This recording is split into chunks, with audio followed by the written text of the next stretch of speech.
Welcome to This Week in Heresy, episode 68, The Unnamed Path, Gender Identity, and Body Image, with our guests via Skype, David Shorey and Chase Powers.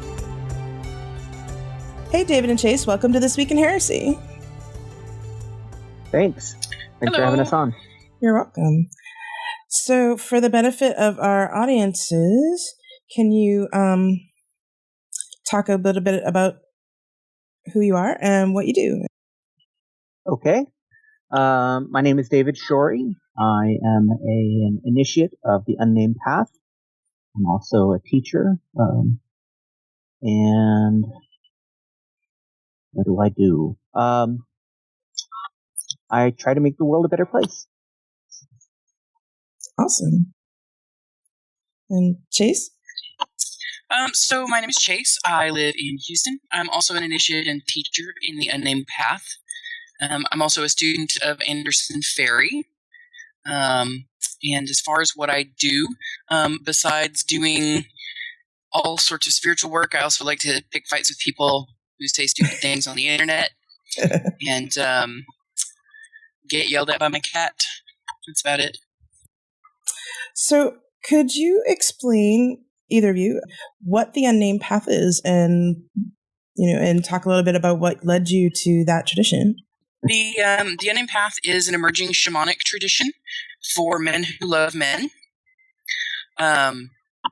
This includes gay men and bisexual men, those who experience loving, attractions to men. As far as what led me to the path, I was having a long and circuitous kind of journey looking for something that kind of embraced my spirituality as a gay man, as opposed to kind of feeling shoehorned into a lot of more traditional areas. So I ended up finding a group here locally in Houston who was started studying with them, and then when Hyperion started offering long-distance classes, the rest was kind of history. Excellent. And I came to the Unnamed Path for my first spiritual path is Druidry, and I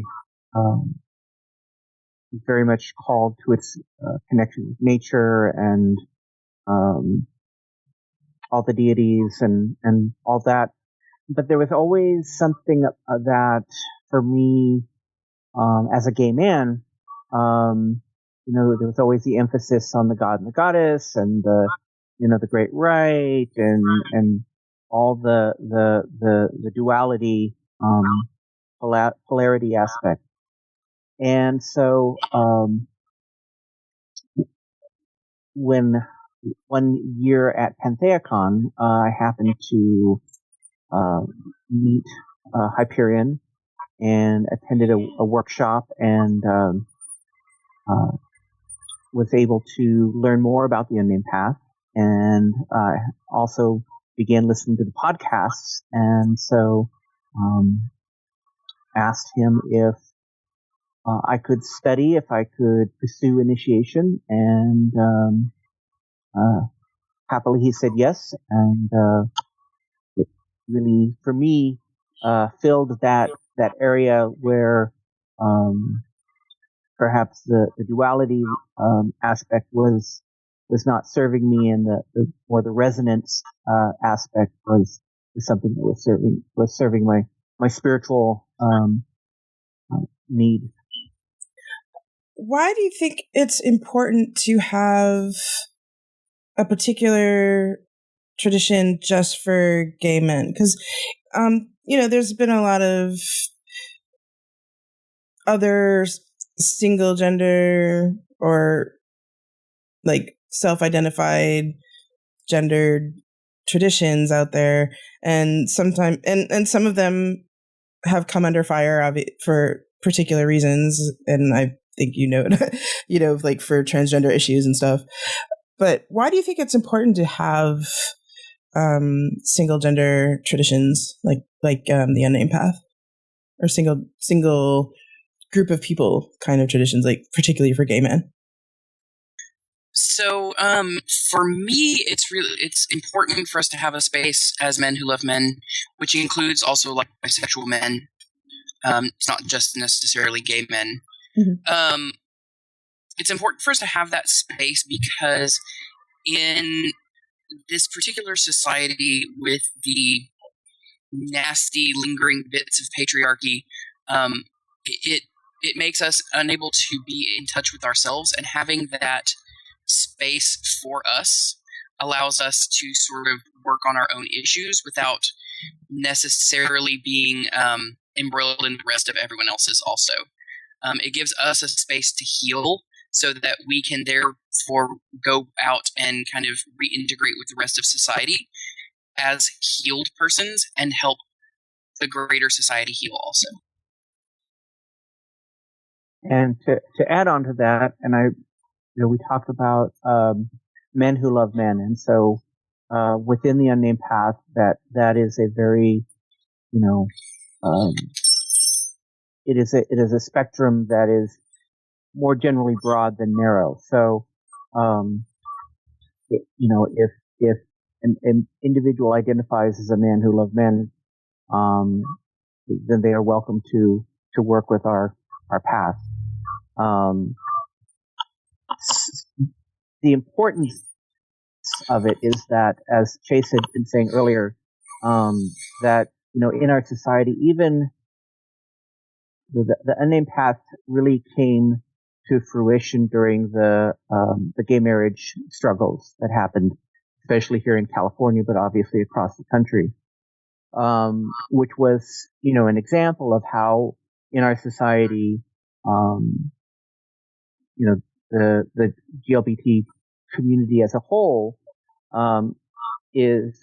was not equal in terms of rights and things like that. And so, expanding on upon that, past marriage equality, you look at all of the issues that the non-polarity gender expression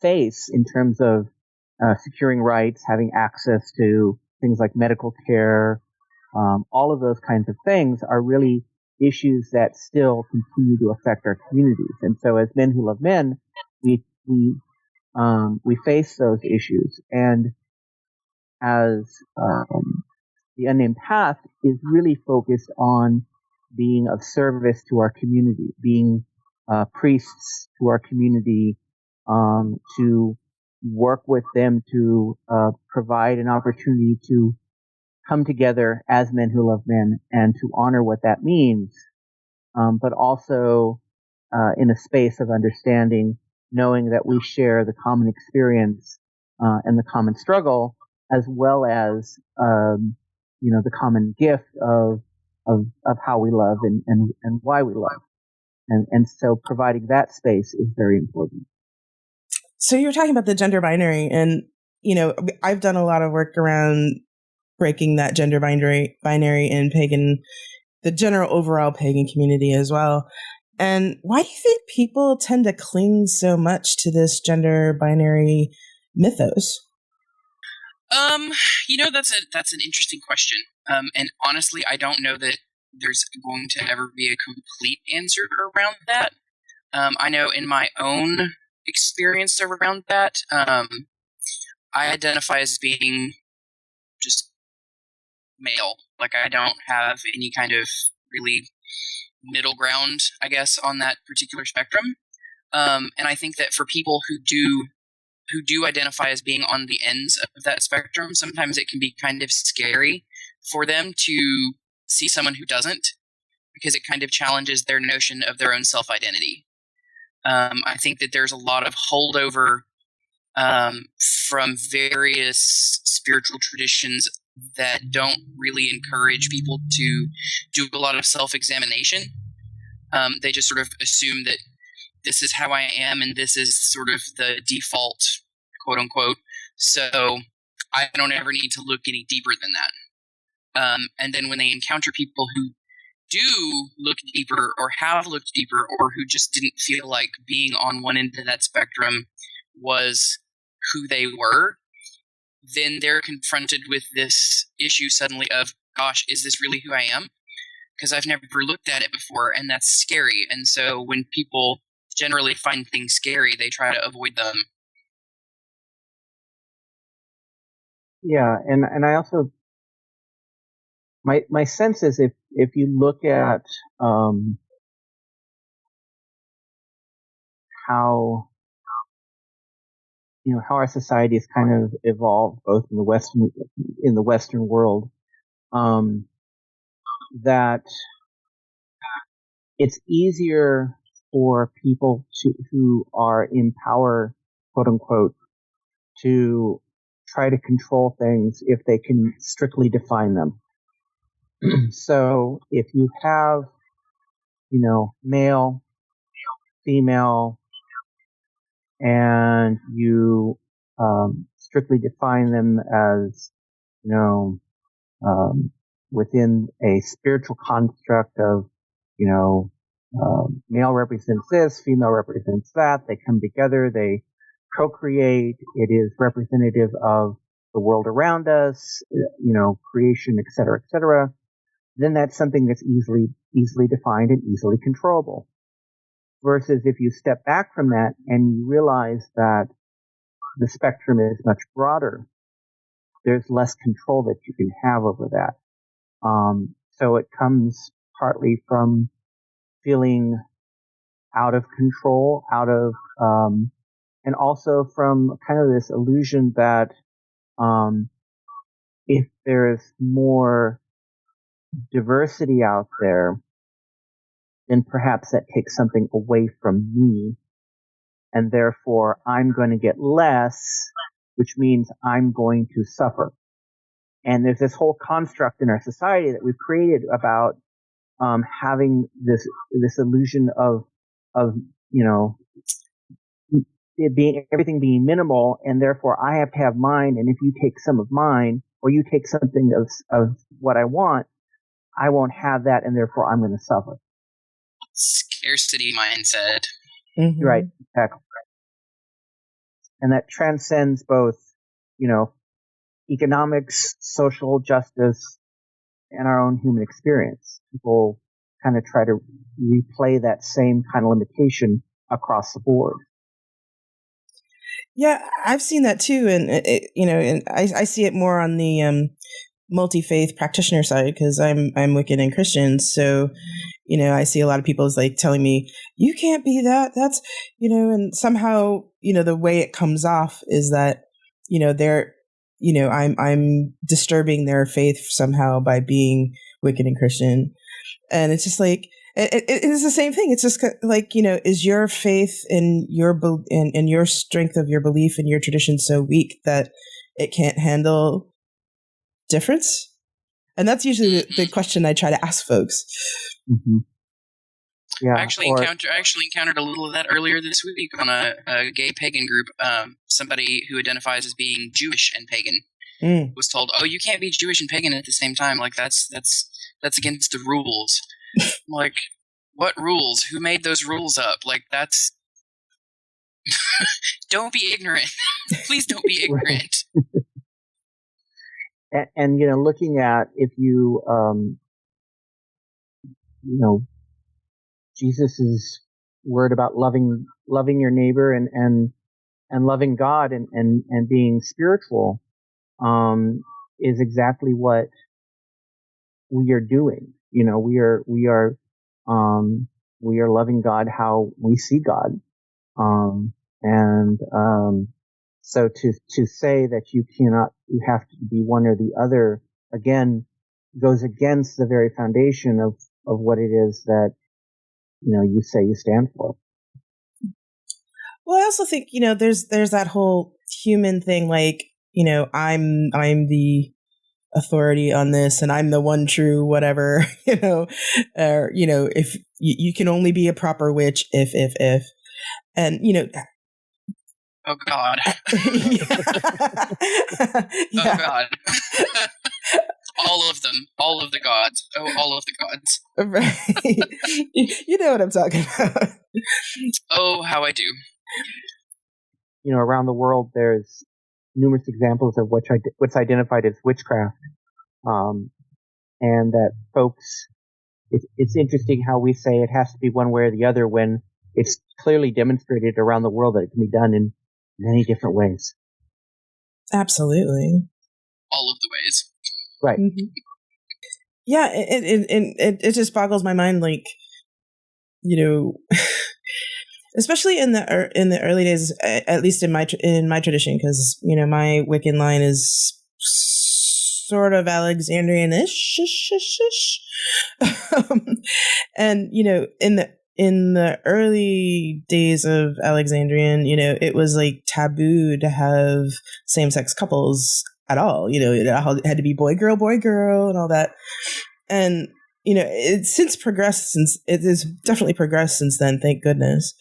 But it's amazing to me that in this day and age that people still kind of ascribe to that older tradition when, A, it's not really needed, and B, it's not really needed anymore. Yeah, I think to me it's a lot of where people have had this experience of, because we've always done it this way, we're going to keep always doing it this way. Because again, with that whole change is scary thing, it's different. I don't know about all this difference. Like, can't we just keep doing it the way we were doing it before? Which I just don't get. Like, mm-hmm. I mean, there is something to be said for doing things in a traditional manner. However, when that tradition no longer serves the community that has it, then it's sort of holding people back instead of advancing people. So, one of the things that I say to folks when they ask me about, well, how do you come about believing what you believe in if you don't have a Bible or a book to go off of? And right. I will always respond, well, part of what makes my spiritual journey powerful for me is that I constantly have to ask myself, is this what I believe? Is this what I feel? Is this what I know? And I have to challenge myself to be able to do things that will help me answer those questions. And so if I'm just going by, rote and reading something over and over again, one, it gets old after a while. Two, I'm not challenging myself. I'm not growing in the spiritual work that I'm doing. And so, I had an instance where in the Druid Grove that I was part of, we had people call the god and the goddess. And I said, well, what if someone who identifies as female calls the god? And what if someone who's male identified calls the goddess? Mm-hmm. And you would have thought that would have been the most crazy thing in the whole wide world. Right. And I'm like, oh, well, we never thought about that. That's pretty interesting, and so we did it. And guess what? The ritual happened and people didn't die and the skies didn't catch on fire and, all the things that, so it's, and what did that do? That challenged the notion for my community that I was with that it had to be one way or the other. And, if we didn't have someone who was male who could call the god at a certain instance, guess what? Someone who's female could step in and do it. Mm-hmm. Or guess what? You could have, you could do whatever you want because it's the work that you're doing that's important. And you're expanding the community that's doing that work. Absolutely. And speaking of that work, in our coven, we've been trying to be more gender neutral in a lot of the way our language works. What is the challenges of your tradition, what has been the challenges of your tradition in changing, redacting, and working with the ritual lore that people come in with, or that you used as the base of the Unnamed Path? Well, one of the main. Oh, go ahead, Chief. Go ahead, David. Okay. One of the main things that we do, we really do an emphasis of work with our ancestors. And so, ancestors come in all shapes and sizes. Right, exactly. So, we really make an emphasis on doing work that allows folks to connect with them as they come through. In addition, most of our rituals that we do, our holidays, are actually directed out to the community. So while we identify as a spiritual path for men who love men, the work we do in the community is open to the community, whether that be male, female, however identified, because we really believe that we are in service to the community, and not simply fully inwardly focused. So that takes a lot of the stuff that maybe folks come in from the outside with a perspective of, I'm going to, be strictly focused on working with men who love men, when you realize where we have a special role in our society to be out there for the community and serve the community, and not simply just be focused inwardly on, we do work that focuses on men who love men, but we also make it a priority to work with the community. Having run a couple of relatively big rituals at pagan gatherings here in Texas, or at least having helped run one that was around an Unnamed Path ritual, the whole point of dealing with our gods in the context of our path is that we deal with them as we experience them. So when we have people come in from, like, say if we're doing a public ritual, we will invoke those gods, and those people who are present for the ritual will experience them as they experience them.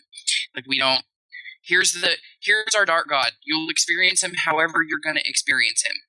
I would say in the public context, we actually have had more issues with people being confused because we don't use circles and we don't use classical elements when we are setting up sacred space. Cool. We've had more people who are like, wait, aren't you supposed to be, like, calling quarters or something? No, sweetie, we're not. But just hang out. Stick with us. We'll get to the end, and you'll like what you're experiencing, I promise. We actually ran there's an event here in Texas called CMA, or the Council of Magical Arts. It's twice a year, 4 days of clothing optional pagan camping. We did a seership circle at one of the main rituals, and it actually was one of the biggest turnouts at a main ritual night that I had ever seen.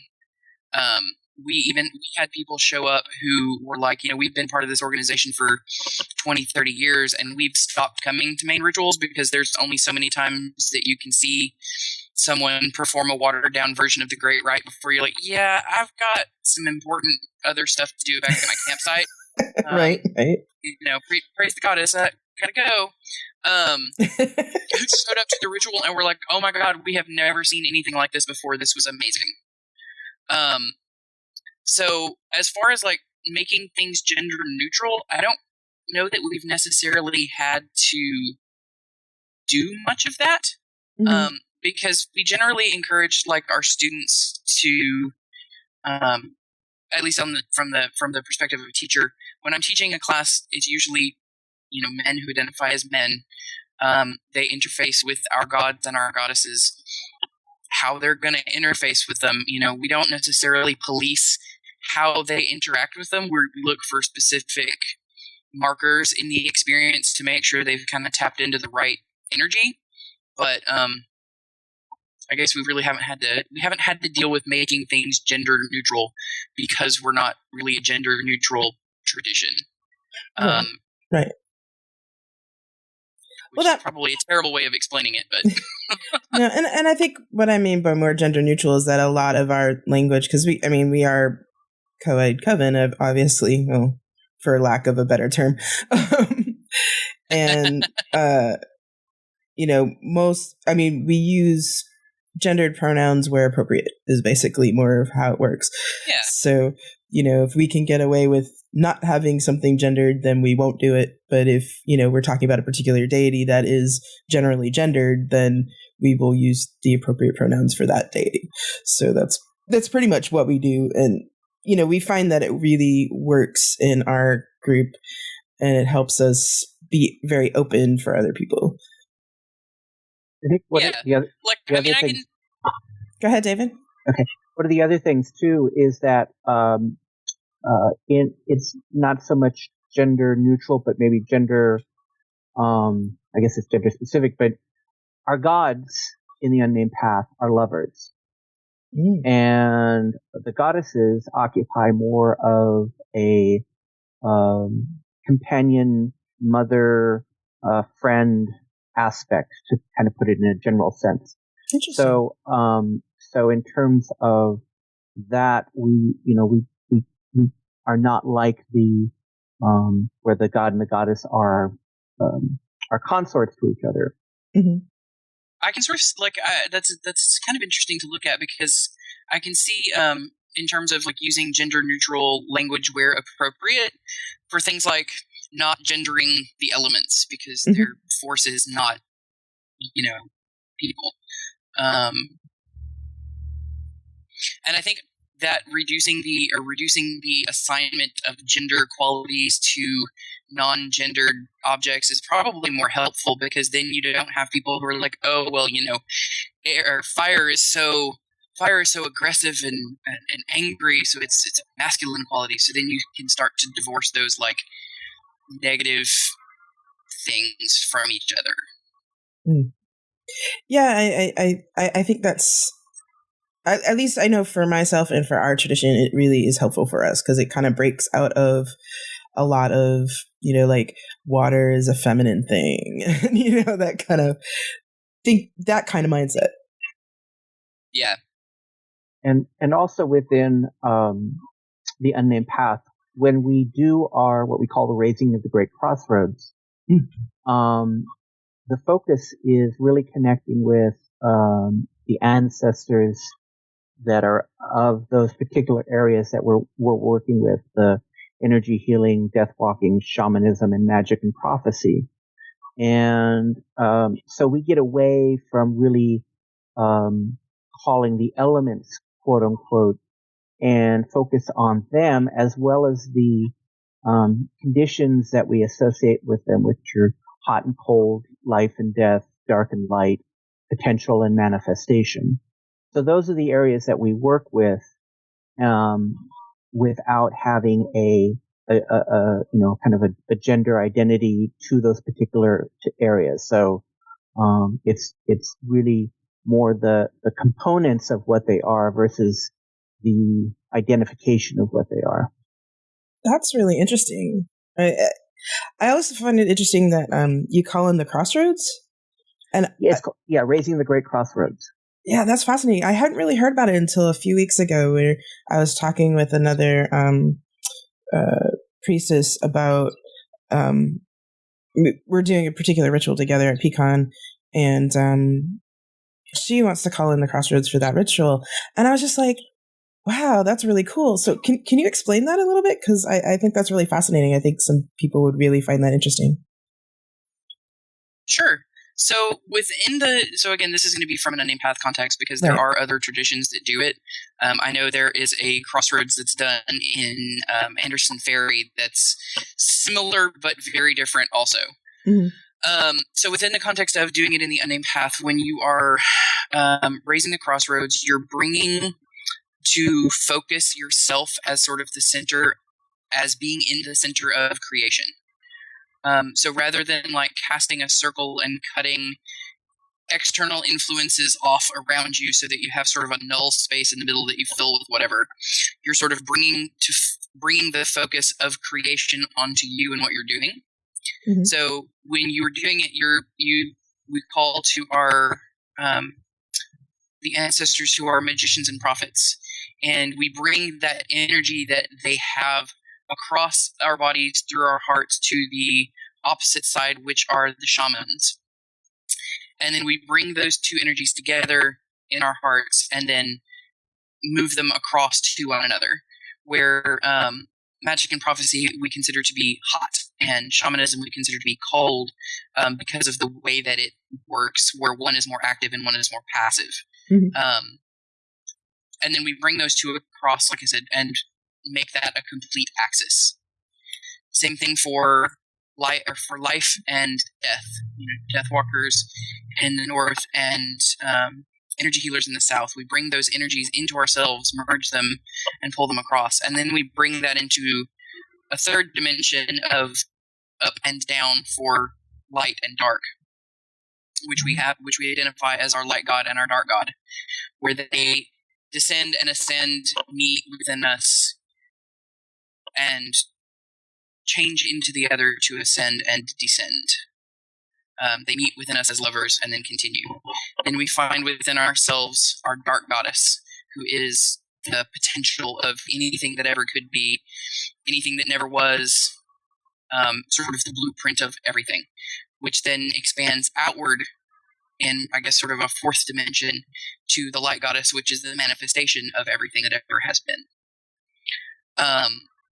So rather than try to, like I said, where we don't use a circle or call quarters or whatever, we're bringing all of those forces to bear on us or in the space that we're in so that we do our work from there. We call our ancestors and our ancestral helping spirits into the space with us to sort of stand with us as we do our work. Wow, that's really cool. I really like that. I could totally nerd out on that. That is so cool. We do too. Excellent. Yeah, a little bit. So, okay, I'm going to ask this because I know there'll be some of the pagans out there going, but what about Beltane? So what about Beltane? Well, what about Beltane? When we started our tradition, my wife is asexual, so Beltane was a really difficult one for us to kind of parse, and it's our anniversary too. So, and for her, it was a difficult tradition, a difficult holiday to parse because the traditional thing is basically the god and the goddess in getting it on, right? And we've since kind of morphed it into more of the birth of creation and using creativity and giving birth to ideas and things like that for our own work. So how do you interpret Beltane as the Unnamed Path? It's a good question because one of the things that folks will ask Beltane and the other holidays, and within the Unnamed Path, we actually don't follow the wheel of the year.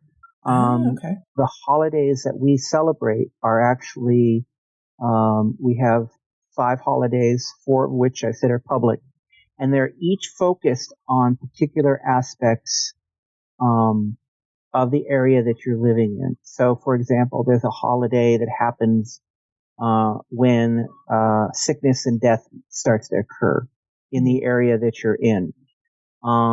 There's a holiday that happens when the flowers begin to bloom in the area that you're in, et cetera, et cetera. So we really take the holidays that we celebrate really take a focus away from the aspect of the wheel of the year, because as men who love men, our focus isn't necessarily on the aspect of the cycle of life, the wheel of the year and creation and the things that you'd associate with like Beltane and all that.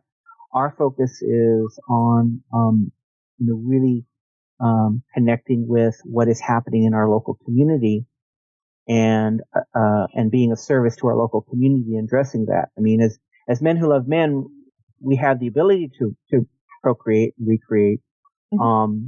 But traditionally that has not been our role. And so, we really pulled away from that aspect of, well, it's the 1st of February. So, it's Imbolc and we got to start thinking about the animals that are starting to give milk and light some candles and all that kind of stuff. We want to get in there and we want to do stuff like healing. We want to do stuff like divination for our community, for plans that they're doing in the future. So really the Wheel of the Year and those kind of celebrations within the Unnamed Path don't resonate. And now, that being said, like, I totally still celebrate Samhain, and I just celebrated Yule with a bunch of other friends, because, while we are a tradition unto our own, we still, are part of our communities. Right. So, like, within the Unnamed Path, no, there's not a Yule. I'm not so much concerned with the birth of the sun, and certainly not in this particular weather that we've been having, where it's something like 80 degrees outside. Right. December, or the end of December. It being the darkest, coldest night of the year is kind of meaningless right now. So, when we take that focus away from, like, I guess the more agricultural holidays are the ones that are sort of focused around the procreation of either animals or other humans and or their death and slaughter for, harvest time. It starts to be a little bit more about, like, what's happening in nature as a whole, as opposed to the focus on agrarian society. Because most of us nowadays, we live in cities. There's not, most of us don't grow our own farms. We don't have, large amounts of livestock. There are those that do, but, most of the pagans that I know don't have farms. They don't have Right. livestock. They certainly don't slaughter their own livestock, or have to deal too much with the harvest. I think, and also I will say too, because our focus, and this is something that I've noticed a few times, because our focus is less on our own procreation, when we go to Beltane celebrations, we get to bless people with our sort of unused procreative energies. So I've seen people where gay men bless them after their maypole dances, and people had babies. Because we don't. It's like, we're not using this energy here. Have some, yeah. Hope you wanted babies. But yeah, I mean, I don't know. Like, I think our holidays are more, like David said, they're more about service to our community. So we have our circle of sight, or seership circle, which operates kind of like a sieve, just not with the particular cultural trappings, I guess. Our circle of blessing, where we gather together and do magical work for our community, where we have, our greater community comes to us and says, I really need this in my life. So we go and we talk to our ancestors, we go and we talk to our gods, and we talk to their ancestors, and we come back and say, okay, so this is the magical work that you need to do in order to manifest your goal. When we do Circle of Bones, where we talk to the spirits of the dead to find out what information they have for us, if they have blessings for us. We'll talk to our gods who are associated with that, with the dark or with death, and see if they have messages or blessings for us. Sight, bones, blessing, mysteries is not public, and gosh, David, what's number 5? I think it's Circle of Healing. Healing, yes. Circle of Healing. because we get together and we do energy healing work for our community. You know, if people are in need of, you know, whatever, we're here to provide that service. So rather than it sort of being a focus on like turning the wheel of the year, it's about making sure that our community is moving forward with their goals and making sure that they're able to get the stuff done that they need to do to be more them. Right. That's really cool. It's interesting to think of it that way instead of thinking it as a seasonal thing. And you know, I'm as you're talking about it, I'm sitting there thinking, you know, we're not really doing that either. And I think mostly it's because we live in California and there's no real delineation between seasons. It's either dry or it's wet, you know. It's kind of like Houston. It's either hot, it's wet, or we have about 3 weeks where it's cold. Right. So, you know, I do a lot of work around body image and deity image, as it relates to body image, because being a fat woman, you know, there's a lot of stigma around being fat or a big person. And how do you, as a tradition, deal with body image among men who love men? Because I know it's also an issue, and, you know, because, you know, I live near San Francisco, so I see this all the time. So how do you as a tradition deal with body image and things like eating disorders and things like that kind of work? So within the context of teaching, our students do shadow work. I know that there's lots of different places that talk about, you know, meeting with your shadow and dealing with all of the issues that we sort of don't want to deal with that make up our shadow. We are most definitely not a love and light transcendent tradition whatsoever. Mm-hmm. Not even a little bit. So, you know, issues like body image and, you know, eating disorders and things like that, you know, first off, we always encourage people to seek medical attention for anything that they need to seek medical attention for, right. Be that physical or mental. You know, if you need to speak with a mental health professional, please go do that. Right. You know, I always tell my students, I'm like, look, I'm not a degreed therapist. That is not what I'm here for. So if you need to go talk to somebody about stuff that has come up within your studies, please go do that. You know, if they need to talk to me about whatever it is that you're learning, that's also totally okay. But, you know, please go seek help if you need help to do stuff. You know, we have them deal with their shadows. We have them, you know, face that, because that is something that a lot of traditions and a lot of people in our culture just don't want to deal with. Mm-hmm. You know, so if you have issues around being big, or, you know, sometimes the shame gets internalized, and speaking as a big person, mm-hmm. You know, that shame gets internalized where you try to hide parts of yourself because you think they're ugly because people have told you they are. You know, our gods appear to us, talking about like the imagery around a god, our gods appear to us as they need to, I think. We don't have specific iconography around what our gods look like other than very sort of generally. You know, like our dark god has horns, our, you know, light god does not. Mm-hmm. But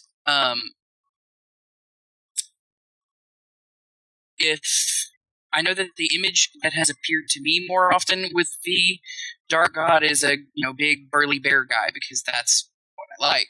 Mm-hmm. You know, other people have seen him as a tiny little, you know, skinny twink. And, you know, conversely, if people are having issues around their body, you know, that's one of the things that that our gods have dealt with a lot of people, is that, you know, you need to love yourself. Like, fuck what other people tell you. You need to love yourself. Because life is too short. Mm-hmm. Life is too short. Life is too short, and you have this one body while you are in this incarnation right now. So you need to love your body. If you don't like what your body looks like right now, and you have the means to do something about it, then do it. Mm-hmm. If not, don't worry about it. Mm-hmm. But love your body. Right. Yeah, and to follow up on that, we also, you know, since we do a lot of work with ancestors, it really allows people to focus in on folks throughout history who are men who love men, in all shapes, sizes, ages, ethnicities, et cetera, et cetera, et cetera. This is, we realize that throughout history, men who love men have not always been the muscly, guy at the gym, but, represents the broad spectrum of who we are as a society. Mm-hmm. And so to really, really emphasize that is very important because it gives folks, we as gay men, I as a gay man, I should say, am bombarded with the imagery of the muscle stud who is perfectly tanned, et cetera, et cetera, et cetera. But if I look at other people throughout history and see the great strength that they've brought, I realize I don't have to be that muscle guy. I can be exactly who I am, and I can be just as strong and just as powerful and make a change in my community. And I don't have to, I don't have to believe in this mindset that the only way that I'm pretty or good is by having, a tight, muscled body. I can be exactly who I am, and that's the important thing. And that's where my power comes from, is being who I am, not trying to be someone else. Right.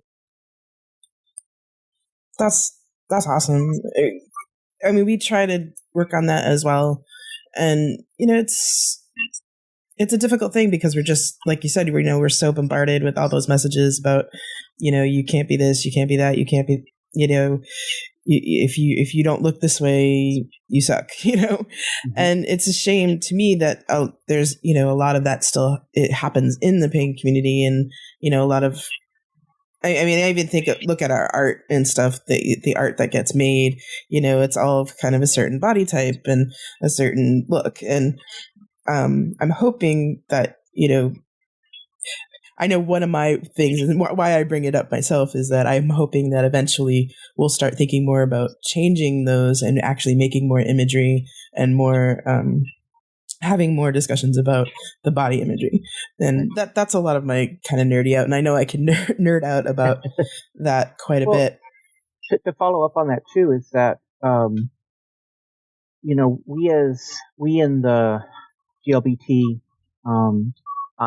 et cetera community are faced with such a struggle in terms of coming to terms with who we are and coming out and being proud about that. And then we get into our own communities and we're faced with some of these same, visual limitations that are kind of imposed upon us by our community about what we should look like and how we should act and what we should do. And, and so, anything that we can do, to help heal the wounds that are connected by, that are created by not only the journey that comes into what it is to be a man who loves men, but also what it is to be a man who loves men, dealing in a society that unfortunately has self homophobia and self-worth issues and all those kinds of things, and providing people a context where they can just be who they are. They can express their individuality and their spirituality, and they can have a brotherhood, whereby each and every one of us supports that endeavor. Yep. I agree completely. I think that especially within the gay community, there's still such a cult of youth.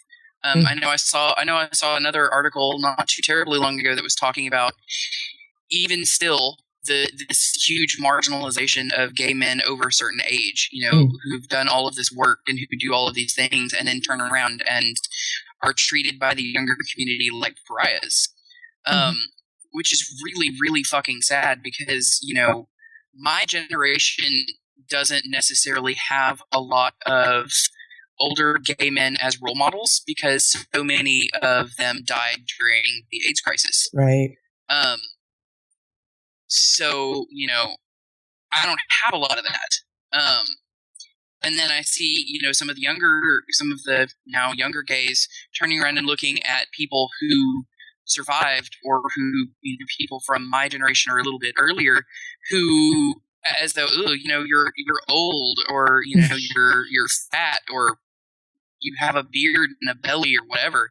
And are like, therefore you are somehow unworthy. I think that's one of the messages that we have gotten from our gods and from the spirits that we work with is that, regardless of what we look like, that we are all worthy of love.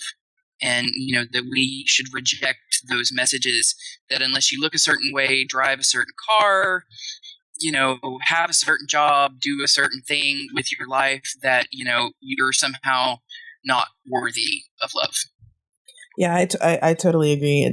And it's not an easy message to take in, because we're just so bombarded with the message that it's the opposite message. Yep. Well, I mean, look at how many people get really, flustered and in some cases almost adamant when you give them compliments. Mm-hmm. That it's like, oh, like that red color in your hair is absolutely phenomenal, by the way. Where, some people will, like by somehow drawing attention to yourself, you're being vain, or it's like you're sort of damned if you do and damned if you don't, in a lot of ways, because it's like, well, if I'm proud of how I look, then I'm vain, but if I'm don't look a certain way, then I should be ashamed. So it's like, well, forget all that. Screw all that mess. Mm-hmm. Life's too short. Right. And we understand, at least I understand, that I'm not going to be able to change society overnight, and I'm not going to be able to completely break down these social constructs that have been created over hundreds and hundreds and hundreds of years. I can, however, in my everyday life, do little things to knock holes in this wall that of illusion that's been built. And, if by providing an opportunity for men who love men to come together and to honor who they are for themselves, being themselves, then that really does, in my opinion, help kind of put some holes in that wall, because then they can go out and talk to other folks and talk to other folks. And, one by one, change a perspective that, maybe when you look at it at the outset, looks overwhelming. Otherwise known as why I fight with people on the internet. I hear that. Yep. Yeah, it's because, like, I've heard people before, in terms of, like, saying, oh, well, I can't change this overnight. Because, I've heard people say, like, oh, well, why do you argue with people? Because you know that they're not going to change their mind. And I'm like, well, to be honest, I'm not really trying to change that person's mind. But, if I'm arguing with somebody on a Facebook discussion thread about why slut shaming is bullshit, that's not really for that person who's trying to slut shame people. It's for all of the other people who may be reading it and going, oh, wow, so, either this behavior is bullshit and I shouldn't do it, or, wow, it's okay for me to like sex. It is okay. Or for me to want to, tattoo myself or pierce myself or like anime or whatever it is that people are trying to shame people for liking these days. It's like, I'm not doing it for the person who's being an ass. I'm doing it for all the other people who might be reading it and thinking, oh, well, nobody ever supports me in my desire to do blah, blah, blah. So I think that, in trying to in saying that, I'll never be able to change this, I may not be able to change everything, but I think if everybody tried to change one thing about, either what they do or try to, give live an example in their lives, we see a lot more change. And we're starting to see a lot more change. Thank goodness. Yeah. Oh, no lie. Well, since we're getting towards the end of our time, I know you'll be at PantheaCon. So what are going to be your offerings at PantheaCon this year? Well, there's going to be two offerings. We're going to be doing a general introduction to the Unnamed Path, which will kind of go through all of the different aspects of the path, provide an opportunity for folks to ask questions, get more information, meet some of the initiates, and then we will be doing a circle of yes, or blessing, healing or blessing. Blessing. Thank you. Blessing. Good Lord. I've only been doing this for a few years. I know, right? Where we will invite folks to come forward and pick a particular goal that they would like to achieve this coming year, and we will then, using some of the seership techniques that we have, kind of give them some advice and give them information that comes through both our deities as well as spirit guides and things like that to help them get some information about. So I want to look for a new job. Okay, well, I'm getting that perhaps working in this particular field, or have you done some training beforehand, or those kinds of things. So we want to be a service to the community. So it's one of the holidays that we have, and we'd like to be able to present that and have that available for attendees at PantheaCon. Excellent. Well, we'll have a link to the workshop times in the show notes, as well as links for the Unnamed Path and everything. And if people wanted to talk to either of you directly, what would be the best way to go about that? Well, they can either connect with me on Facebook. I'm Dr. Shorey on Facebook, so facebook.com /Dr. Shorey, or they can email me at drshorey, that's SHOREY, @gmail.com. And for me, the easiest way for people to connect with me is through Facebook, probably through the Unnamed Path Facebook group, which I think is just, if they do a search on Facebook for the Unnamed Path. All right. Excellent. Well, thank you so much for both of you for being on the show. And you're my first multiple person podcast, so thank you very much. Yay! Thank you. Well, thank you so much for having us. I'd like to thank David and Chase for joining us on This Week in Heresy. You can subscribe to This Week in Heresy via iTunes, the Stitcher app, or the podcatcher of your choice. You can also financially support this podcast through patreon.com. Thank you very much for listening, and if you have any questions or comments, feel free to leave me a message through Twitter at TWIH Podcast or on thisweekinheresy.com.